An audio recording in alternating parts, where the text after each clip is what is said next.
Hello and welcome to the Wicked Edition. I'm Dr. Kingori. We have a great show lined up for you. One of our guests for tonight is a lady taking Kenya to the world as far as comedy is concerned. She actually recently landed a gig with Comedy Central, Ilya US, for the amazing work she's doing online. Now, one thing that stands out from her content is the concept of saying what people are afraid to say.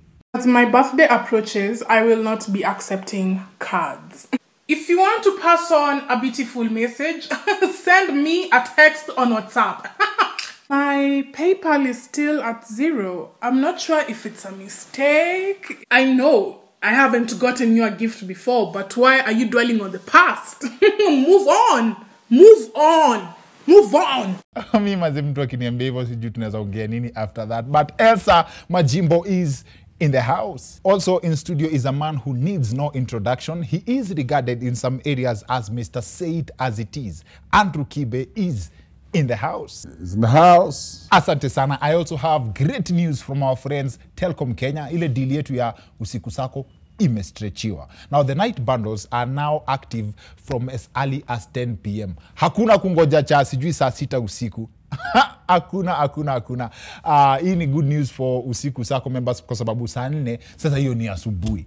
I'll be sharing more details on that in a bit. Na usisahau pia niko na credo ya 2,000 nataka kukupea before the end of this first part of the show. But first, the chairman of the men's conference, Mzee Kibor, has asked the government to return his gun, claiming that his life is in danger because of his children. Now, for those who don't know the story, the 88-year-old's gun was taken after he was caught on camera shooting at his son.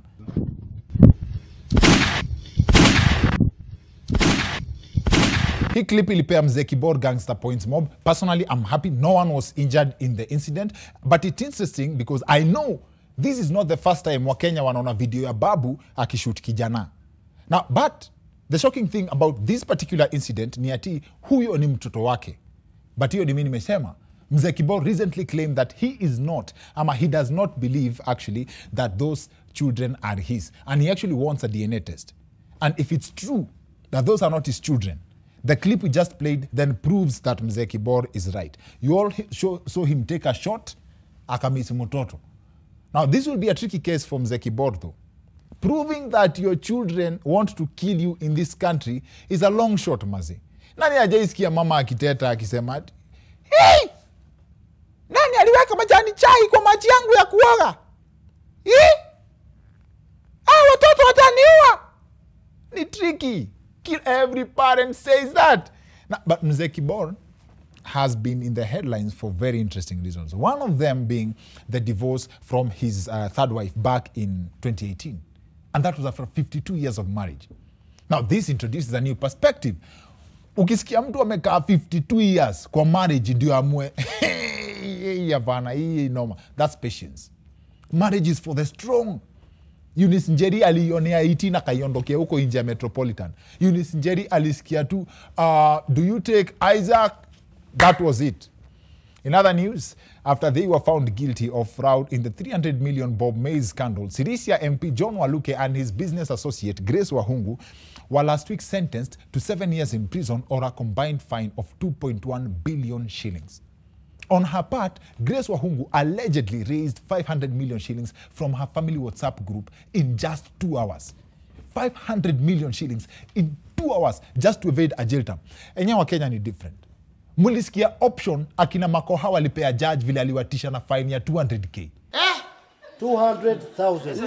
Laki mbili. Laki mbili. Munaongea kuhusu laki?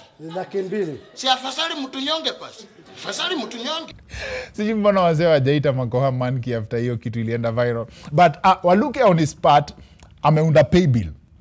Wakenya wacheze kama wao, and from the list I've seen circulating on social media, Wakenya washam support na 87 bob yake moto. Now, mi bado nimekuwa mapo kwa family group ya WhatsApp inachanga 500 million shillings in 2 hours. Na ni fine. Iwe kwa WhatsApp group ya matanga na chenye watu wanachanga huko ni memes. Wapendwa najua sijatoa kitu, lakini hiyo ndio meme ya mwisho nilitumia marehemu. Na ilimuua. Najua hata nyinyi itawamaliza. Now, on the positive though, in this country, we have a WhatsApp group that can raise 500 million shillings in 2 hours. Why is the treasury struggling to raise 2.7 trillion shillings in 1 year? Why don't they just add the CS to that WhatsApp group? Hii budget tunaweza fungana wiki moja. Now that said, kuna watu wanashuku hii credo tunapeana kama ni ya ukweli. Now I'll tell you what, hii credo mtu yote anaweza pata as long as uko na line ya Telcom. It only depends on how fast you can type. Now our last episode, winner alikuwa anaitwa David Thairo. Alicheza kama yeye, nikacheza kama mimi. Nilimuongeza credo ya thao as soon as he provided proof that ni yeye ameipata. Now the instruction was very simple. Weka credo, alafu tuma screenshot ya kuconfirm imeingia kwa simu yako ni kuongeze thao. Mimi nilipata screenshot za wasee, wana dial number, wanaeka hiyo namba vizuri, alafu badala ya kuload airtime iingie kwa simu yako, msee ana screenshot ananitumia. Kenya manzi. But then again, Telcom ni nani?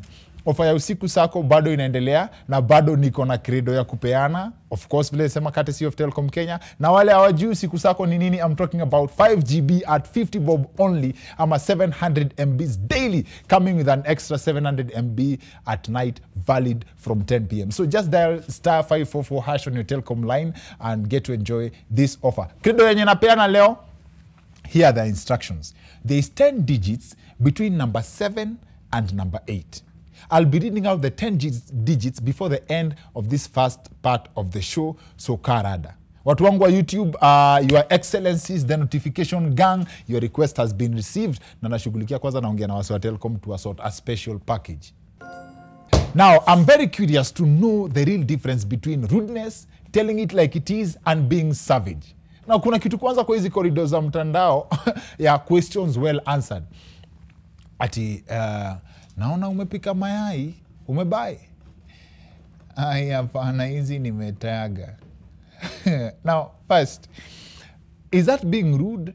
Is that being savage? Is that telling it like it is? Allow me to extend this conversation to the second part of the show with our guests, Andrew Kibe and Elsa Majimbo, a perfect combination for this topic. But before that, I owe you 2,000 bob worth of Telcom airtime. There is 10 digits between number 7 and number 8 to make up the 12 digits in 1,000 bob airtime. Now, the 10 digits are Karada 8 7 7 1 6 0 3 6 0 3. Ntarudia tena. The 10 digits are 8 7 7 1 6 0 3 6 0 3. Load it up. Ikiingia kwa simu yako, send me a screenshot, alafu na kuongeza thao ingine juu.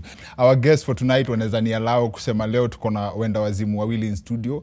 Not as in a polite way, that's not rude. But then we are talking about the line between rudeness, savagery, na telling it like it is. And in studio tuko na Andrew Kibe. Karibu sana. So we also have her ladyship, Elsa Majimbo, also in the house. The one and only. Karibuni sana. What is the end game of saying things the way you do? Like, do you want to hurt someone? Is it a special way of communication? I just want to make things clear. The way I'd say, I have a type, and my type, it's rich. You know, that's why. Keep going. Like, what I expect from that is that I expect someone who is broke or someone who doesn't have money not to approach me. Okay. So I tell you what I expect. So is that you though? I mean, yeah. Okay. Yeah. What's rich? Like, what are the standards of rich? First of all, my dowry is $4 million. If you're able to afford that. Look at this crazy woman. Crazy person. That is her truth, Kibe. What is your problem? This is madness. No, why is it madness? She did Nairobi squeezy. How is it madness? When you afford, you refuse to leave. Remain single. Problem yako na msichana akijua value yake ni gani? Why are women putting a value on themselves like property? Every man has. So when I pick you up, mimi nikikuchukua niseme Elsa ni demu yangu, you think I'll ever allow you to go anywhere if I've paid $4 million for your dowry? And to come into the house, you have to come crawling to me. Yeah. Kibe, if I ever even put even 10,000 shillings on you, Kibe, respect yourself, Elsa. No. Kibe, do you prefer Elsa akikwambia kama dem, no, mimi my type is rich, simple, versus dating someone who is pretending not to like people for money, but they really do like you for money? Kengori, yes. How old are you? Myself, third floor. Tuseme uko 30 sahi. Let's give you the lowest Niko limit somewhere of around the third floor. So you're 30 years one day. The lowest. Kwenda. Sikiza. Wewe saini kukuliza unataka dem anakaaje. Utani describe ya dem. Yes. Utani describe ya dem pale anatoka. Yes. Utani describe ya dem vile yeye uishi. You'll describe to me the chick that you want based on her mannerisms and her looks. Okay. Right? Now, these women here don't want to describe men based on their mannerisms and their looks. They want to describe them based on what? But that's What is this? What is this? So, Aki ungetoa hiyo kitu 100. Imagine ingebaki tu kwa mfuko by the way. Kuna excuse poa. Squeeze COVID. Kuna COVID. But Why don't you nakuelewa, but why don't you appreciate honesty? Like hiyo ni honest ya mtu anakuambia ni aje mimi napenda do. Simple. That's not rude. That's knowing your value. How honest can you be with somebody? Elsa, let me ask you. If I told you, if I go to eat, I don't wash my hands, you'd be like, what? When I go see where I don't do this, you'd be like, what? Because where you're coming from, your environment dictates who you are. You're not coming to me straight up. You're coming to me based on who you know and what you know. True not true? Ndio kwa maana kuna madem unaweza peleka mahali, dem anajua kutumia knife and fork and knife. Yes. Na kuna dem anaenda achukue mutura na akule straight. Yes. So you must know where you're coming from. Kuna mademu kula mutura na fork. Okay, yes, so you're Wenye anakulanga na fork na knife akulangi mtura. Sasa yeah, an analogy just makes sense. Right? Like you see what he's saying? He's saying there's someone who will fork a knife. So me, I've been raised just in a nice home, in a nice house. And then now you shift onto someone who doesn't have money. You know, you always... It's not money, it's manners. It's where you're coming from, it's not money. Focus. It cannot be money because money doesn't have money.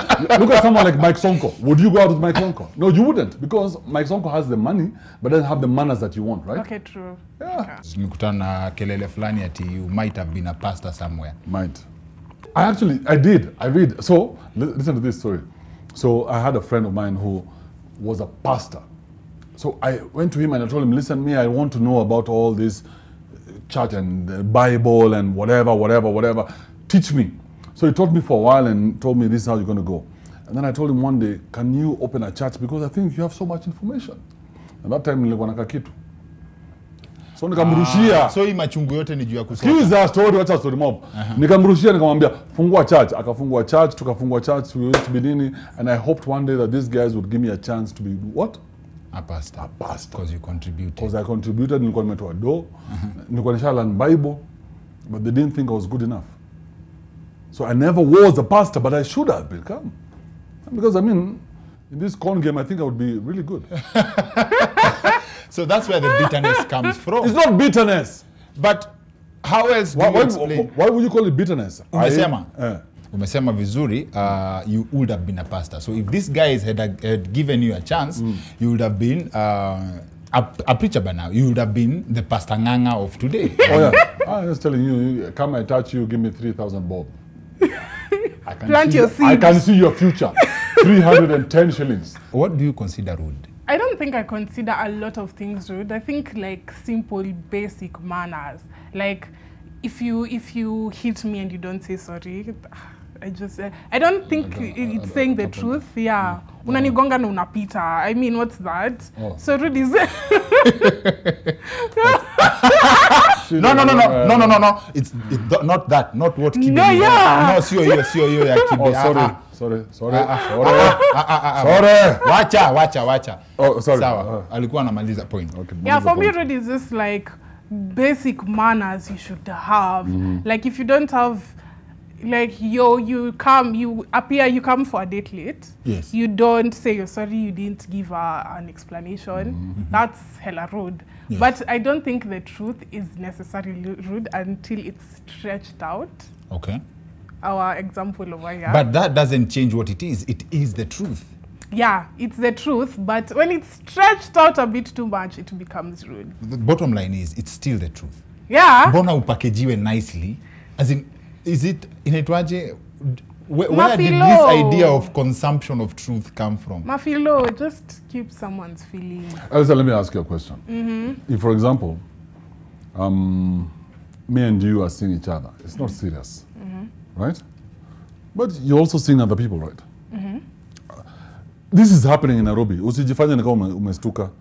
Unaweza kuona na dem anaona msee mwingine, ama unaweza kuona na msee anaona dem mwingine. Hakuna dem akona mtu mmoja Kibe. Hakuna. Even married women, they all have somebody on the side. Everybody has somebody on the side. That's propaganda. Let's agree. The cycle. Inaitwaje the environment where utoka. Please, in Nairobi and Kenya, +254, I hope you guys can listen to me. Let's agree that everybody has somebody on the side. Hiyo tukiagree tutaongea. Kama tuwezi ongea hiyo, afadhali niishie. But there's nobody who doesn't have somebody on the side. What's your evidence ya kucluster kila mtu pamoja? Aya basi nyinyi hamtaki kuwa clustered, mwende church mkaombe. Everybody else, we have somebody on the side. Now if you are, for example, want to tell your wife, do you have a wife? Myself? I have a lady. So you are single, right? So No, I'm not. I have a lady. There's a lady in my life. See, it's stages. Sharia house girlfriend, wife. Sharia house wanajua? Hatujafika hapo bana. Kama Sharia house hawajui, you are single as I am. All examples za Kibe zinakuanga kwa relationships. If you are dating someone, for example, and this person cheats on you, and you find out 5 years later, versus this person coming out and talking about, Nyaje, I like you, but I cheat. Mtu tu aniambie, I get the information straight up.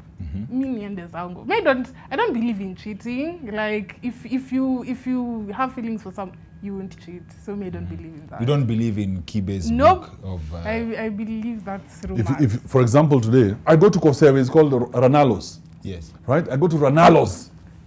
And I find Ranalos has been closed. Will I eat that day or not? Or will I go home and cry about Ranalos? Kibe, I understand that you are the brand ambassador for cheating, but in in this context... will I go eat somewhere else or not? Let me give you a real story. A few years back, the woman I thought who would be my wife, she passed on. Okay? She died. She was alive, and then now she's dead. Na amewachana nini? Na mtoi moja. So nifanye nini? Alive, dead. Mtoi tuko na yeye. So nifanye nini? So so niendelea na mtoi, like, I don't know, what do you understand? Unajua, you can't argue. I can't You can't argue with that because it's a very sad story. No, it's a very sad story, and then you don't know how to react to it. But what I'm trying to tell you is this: like men, when the wife passes on, what do? 1 year down the road, this guy already has a chile, right? Because you cannot stop the train from moving. This thing has to keep moving. My feelings never stop from moving. So either you are in this mix, but this thing is moving. Isn't that why in church, when people go, when people do a wedding, till death do you part? Yeah, which is wrong. Which is wrong because it's a very manipulative sentence. What do you mean till death do us part? Uende ukuwe na msemo mwingine huko nje. Till death do us part, bro. Unaget? Mimi niende nikuwe na demu mwingine huko nje. Till death do us part. The day you stop feeling the same for me like I feel for you. You get what I mean? We're putting each other under so much pressure with this marriage thing, and oh my God, you must do this for me, and oh my God, you must be exactly the way I am to you. No, let me ask you a question, Kibe. Yeah. You've told us your story, very touching story. But then It's a very small story. Yes. Ndo expandia mtalia hapa hivi. Mtakuwa, Kibe.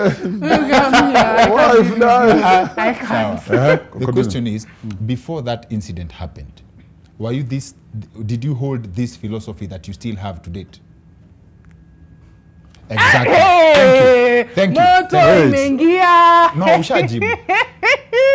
You already answered the question. I think you are a cocktail of two things that happened to you from this conversation. Okay. Hiyo story ya kurushwa kanisa wa kukuweka pasta na hii story this. You think those are the only two stories that define me? What else defines you? How would you have two stories that define you? From what? Mimi, that's enough to define someone. Okay, let's look at it. What's the one thing that defined you in your life, Elsa? Is it class 8 when you were leaving and this boy slapped you and you were like, oh my God, I'll never ever look at at men the same? Church. What happened? They gave me morals and values that I hold. Did they tell you that Solomon had 300 wives and 600 concubines? Yes, they did. Yeah, but you're coming out moral saying one man, one woman, but Solomon. David, did they tell you that David used to sleep with his soldiers' wives? But they also said that David was a sinner. Unaget? So that's it. In Amanisha, the church does not defend David's actions in that context. And in the New Testament, the Bible says that David was a man after God's own heart. Remember, David is a guy who, when he was on his deathbed, right, they brought in akachile to him, kuona kama ata bila alikosa kasema yenyewe David anakufa. Right? Kibe, it's a shame. So if that's Kibe, the Bible that you guys are reading. No, Kibe. Alafu mta kampuni ambia sijui nini. It's a shame. Really serious. There are no morals, there are no values. No, it's we're all shame. living the life like we're all living. Kibe, it's a shame that in the Bible story of Solomon... No, sorry. But no, it's fine.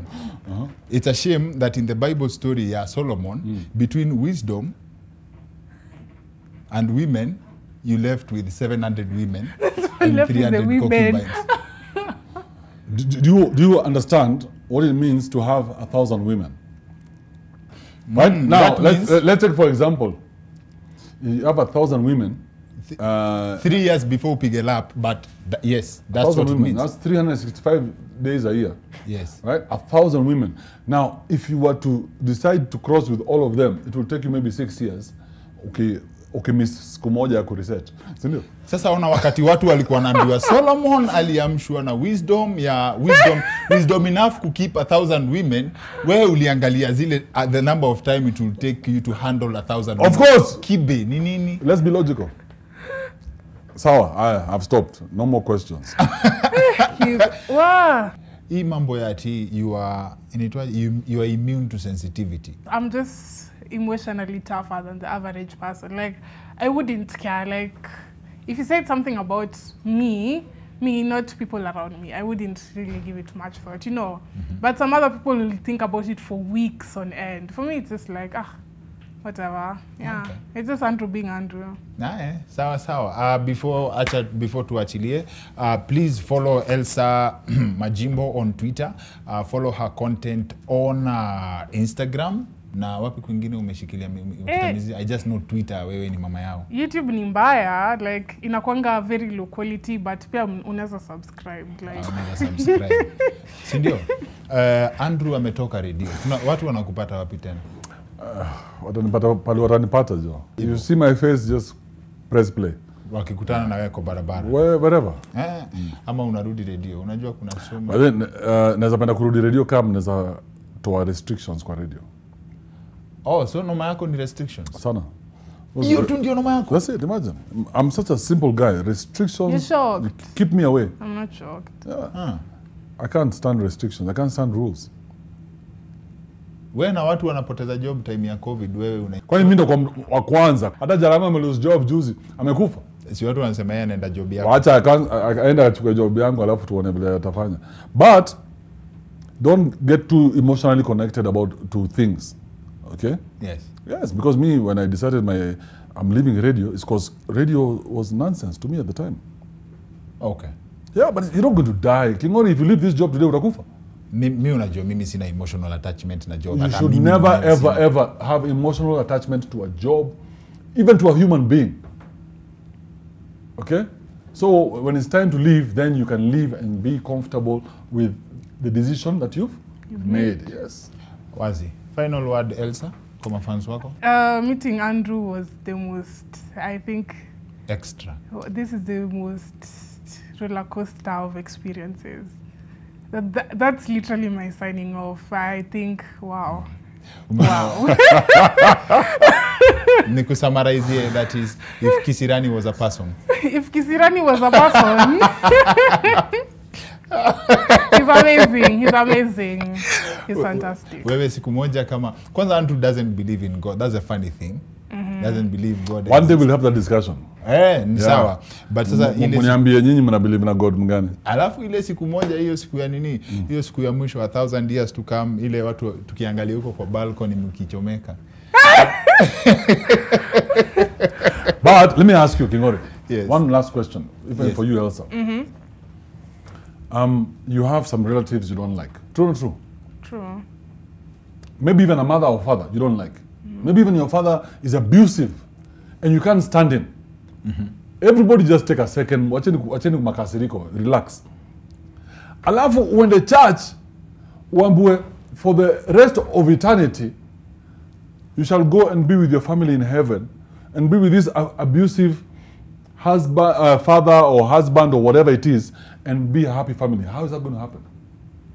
Mimi nilikuwa na grandmother moja mzii, mother nikamuona tena. I would probably punch her in the throat. And she was my grandmother. I don't want to see her. Don't tell me I'll go to heaven and be with the same woman who was evil. Let's be serious about some of the things we're taking here in Africa.